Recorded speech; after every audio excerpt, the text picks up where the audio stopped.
We're partnering with NoCD to raise awareness about OCD. OCD is more than what you see on TV and in the movies. Imagine having unwanted thoughts about your relationship stuck in your head all day, no matter how hard you try to make them go away. That's relationship OCD. It comes with unrelenting, intrusive images, thoughts, and urges about your partner or loved one. Breaking the OCD cycle takes effective treatment. Go to NoCD.com to get evidence-based treatment. Hey y'all, it's Pride Month. Thank you for being here to the next episode of Bossing Up Overcoming OCD. In honor of Pride Month, I'm going to be opening the month with a show about Sexual Orientation OCD. Before we get started, I want everybody to take a moment, and wherever you are, I want you to stare at the ground. Well, okay, if you're driving, don't do this, all right? But if you are sitting and in a safe place, let's stare at the ground. And if you remember the movie Jumanji and how in one of the scenes there are vines, like some crazy wild vines growing out of the walls, I want you to stare at the ground and imagine those vines are coming up at you. Take a second. Think about it hard, real hard. You see any vines growing yet? Anything happening? No, right? And I don't know. I honestly can't hear you talking back to me, so maybe it did happen. Point being, if we think it, it doesn't mean it's true. And even if we feel it, it doesn't mean it's dangerous. In today's episode, I'm going to be explaining what sexual orientation OCD subtype is. We'll talk a little bit about how it's not about your choice of the LGBTQIA stuff. No, what we're here to do is talk about how OCD is going against your values, your own internal personal values, and the way that you love and the way you see the world. Because that's what OCD does. So let me take a second and explain here. So OCD attacks the things you love most. Makes sense because it wants all your joy. It is like that growing angry vine in Jumanji that just wants to be all-consuming and take over the game. Okay. And so when we do things that are in line with our values, we call that ego syntonic. But when we're thinking things that go against our values, like for example, if you believe in honesty and integrity and hard work, then stealing things would go against your values. Imagine the distress you would feel if you were stealing something. That's the essence of what OCD is like. Or you know what? It also reminds me of that feeling we get whenever you know that you've been speeding. And I'm not speaking from personal experience. Of course not. No. But like, let's say someone's been speeding over the speed limit. You drive by a police officer and you're like, whoopsie. And they follow behind you for several miles. Yeah, that gut-sinking feeling of like, oh my, are they going to pull me over? Am I about to get a ticket? How much is this ticket going to be? So that kind of feeling, right? Like it's just that feeling of an impending bad situation. A result that we are not looking forward to. That is the feeling of what ego dystonic is like. Something happens or something is triggered and is coming up for you that feels like it's going against who you are. Hi, I'm Erin, licensed clinical mental health counselor and OCD specialist. I'm also a wife, mom to 3, and small business owner, helping those who are spiraling from intrusive thoughts to come out of that valley with long-term recovery and self-awareness. Reheat your coffee and pop in your AirPods to learn how to boss up to OCD. So in our discussion today, whatever your attraction is, whether that is to a man, a woman, non-binary, trans, this episode is more about how OCD interferes with your romantic life and your love life and how you see yourself with your sexual identity. Sexual orientation is that persistent pattern of attraction that you feel towards man, woman, or both. And sometimes that sexual attraction, it ranges in the continuum, meaning that some people may identify as bisexual but may lean more towards dating men than women or vice versa. And oftentimes OCD can come up with your sexual identity because possibly you very much value your relationship with your significant other, and therefore the OCD is trying to attack it and ruin it because it has nothing else better to do. And so sometimes, as an OCD sufferer, you may find yourself doing a lot of mental obsessions and questioning, similar to the relationship OCD questions like, do I love my partner? Am I attracted to my partner? Am I sure that I'm attracted to men and only men? Or am I sure that I'm attracted to only women? Like, what if I am blank? Whether that is homosexual, heterosexual, pansexual. There's so many identifications now, and I'm not trying to be exclusive in any way, but just for conversation purposes. Like, the point is, you are experiencing intrusive thoughts that go against who you thought you were. And whatever your choice is, that is your choice. And good news is homosexuality or lesbian, gay, bisexual orientations, they are not considered mental disorders. There is no research to back up that there is any psychopathology behind your attractions to someone else. And if you are experiencing the sexual orientation OCD, and in listening to the show and probably reading up with things, you know that that includes exposure exercises, and that may feel scary. And what I'd like to emphasize here is that the therapy will not change your sexual orientation. In fact, it would be unethical for a therapist to try to change you from one sexual identity to the other, or one sexual orientation identity to the other. And there is no research out there, again, to back up the fact that changing your sexual orientation in therapy is safe or effective. So that's called conversion therapy. So that is not promoted. That is not helpful.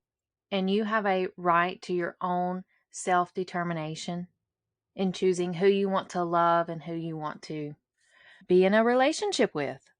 Okay. So for the intrusive thoughts, again, going back to those, it's the involuntary, unwanted thoughts that you're not trying to think about, and they bring you stress. And here's how we know that the thought is related to your OCD.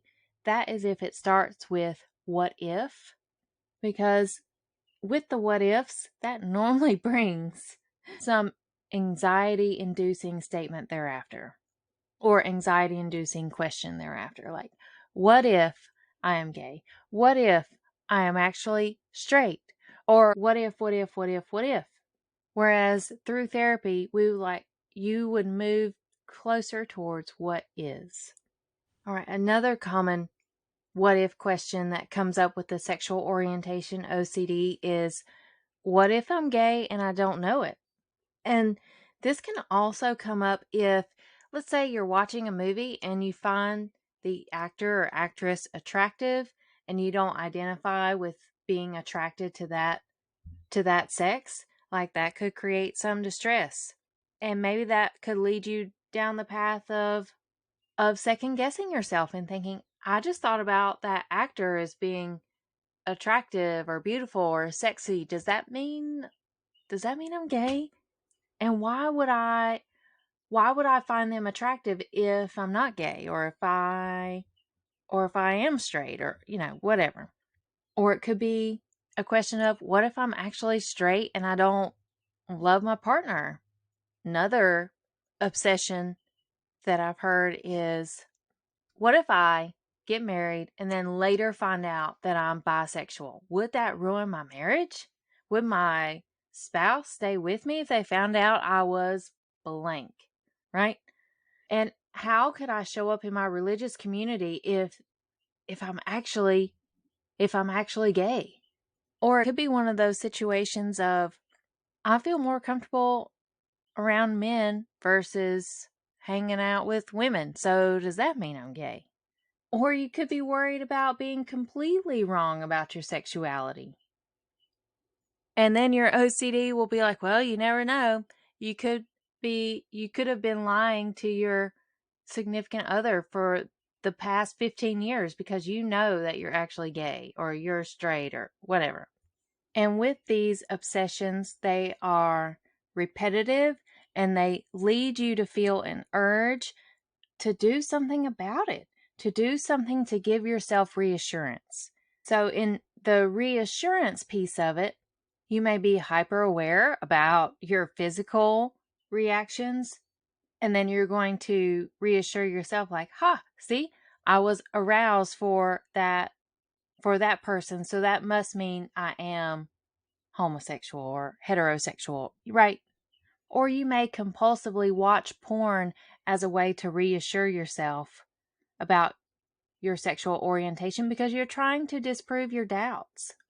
And don't you know, there's a lot of mental review and double checking where you may think back to previous relationships about how, well, I did really love my ex-girlfriend at that time, or so I'm pretty sure I'm straight. I don't think I could love, like you're doing the mental review of like, I don't think I could love a woman any more than I love my partner.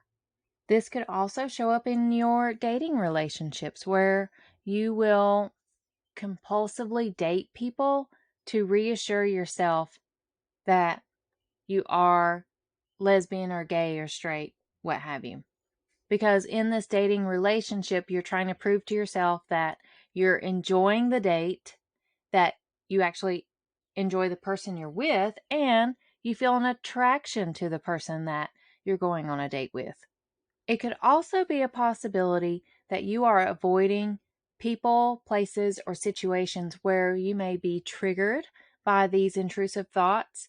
So, for example, there are a lot of people that go to a gym. When you go to a gym, people are normally wearing tight clothing.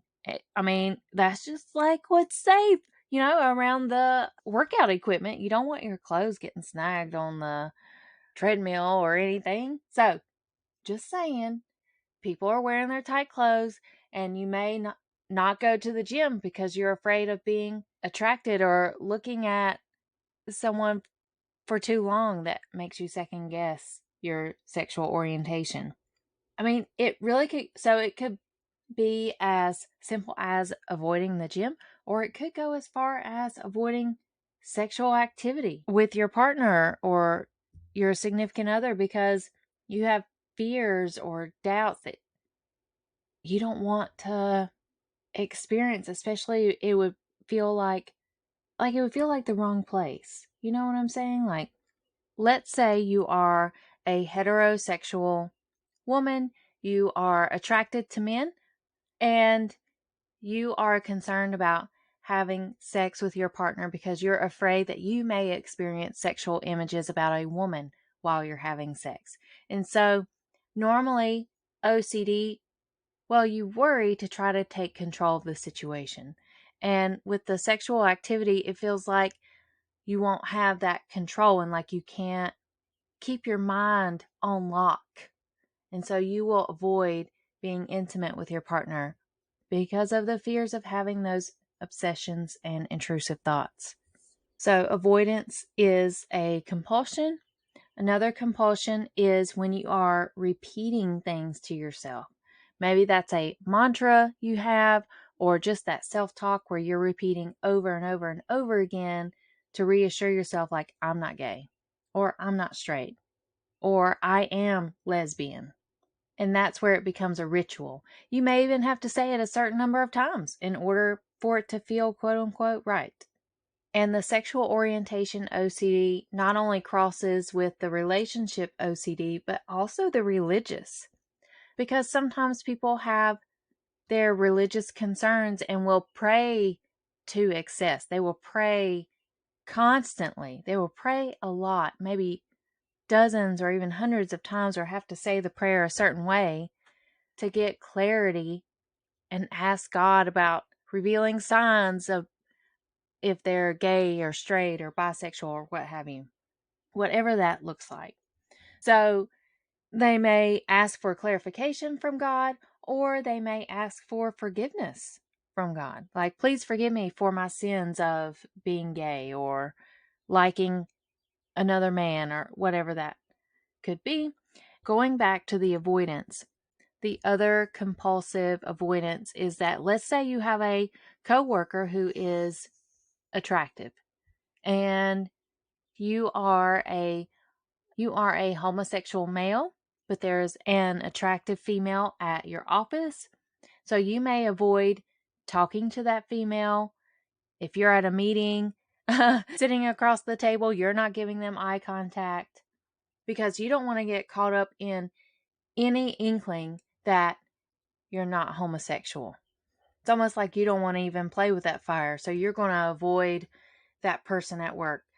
Now, in moving towards the treatment of sexual orientation OCD and what those exercises may look like, what you will do is you will start to change the way you think about these intrusive thoughts, like starting to recognize that these thoughts are not your thoughts.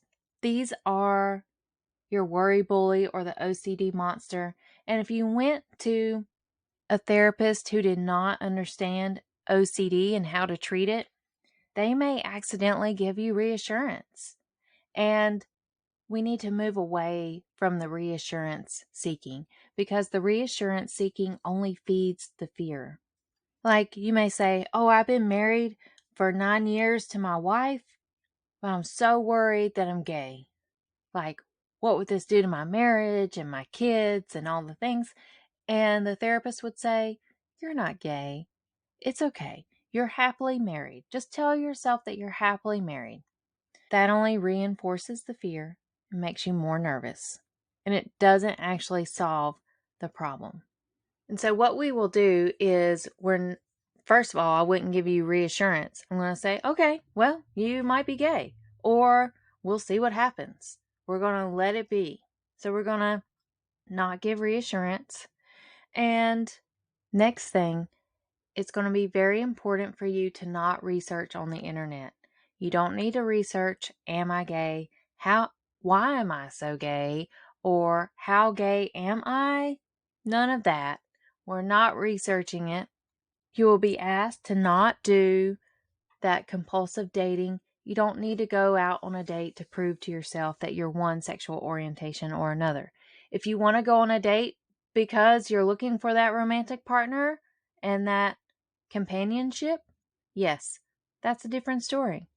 Okay, and the other piece may be looking at pictures of attractive people that would normally create distress for you. So we're going to be in that space, allow your anxiety level to rise, and wait until it comes down by half. So the common themes are that you are heterosexual, but you fear that you're homosexual, or vice versa, that you identify as homosexual, but you're worried that you are heterosexual. The exercises will help you change the relationship with doubt. Even when doubt creeps in, you will no longer be overwhelmed by it, and you will no longer be controlled by your intrusive thoughts. In the sexual orientation OCD, it's important to remember here that these intrusive thoughts are unwanted. They create stress. If you are experiencing a thought that you aren't trying to think about and you're getting stressed out by it, that is likely going against who you are and how you identify with your sexual orientation. All right, so it could, like I was saying, include looking at pictures, or maybe you are that person who's in the workplace and you're avoiding someone. You would be encouraged to give them eye contact, to talk with them. And again, we're going to be doing normal day-to-day things to help you move through your life in a way that feels like you're at ease and You're no longer avoiding things because of the anxiety. Anxiety will no longer take center stage.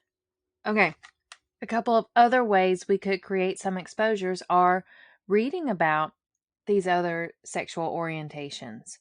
You may read books or articles either about the sexual orientation or maybe the author identifies as something that you're afraid of being, and you will avoid getting reassurance during these readings. And you're no longer going to be asking your friends and family what they think about your sexual orientation. We may also watch TV shows or movies that include couples of the sexual orientation that you're afraid of becoming. And we are going to mindfully be in that space. And as best as we can, we are not going to overanalyze your feelings about the show. And we're not going to analyze your attractiveness to the actors, actresses, etc. And the way we do that is like with mindfulness, we would be watching the show and you would be pointing out just the facts about what you're seeing and being in the present moment. And if you notice that the intrusive thoughts are trying to come in, you're going to gently bring your focus and attention back to the show that you're watching. We could also do that script writing where we're writing down that worst case scenario. And with that worst case scenario, you're going to write it out very detailed. And as you read it aloud, take note of your anxiety level. It's also helpful if you record it because then you can see for yourself that first recording, probably have a hard time reading through it. And you're going to continue to read that story, that narrative out loud repeatedly until your stress comes down by half.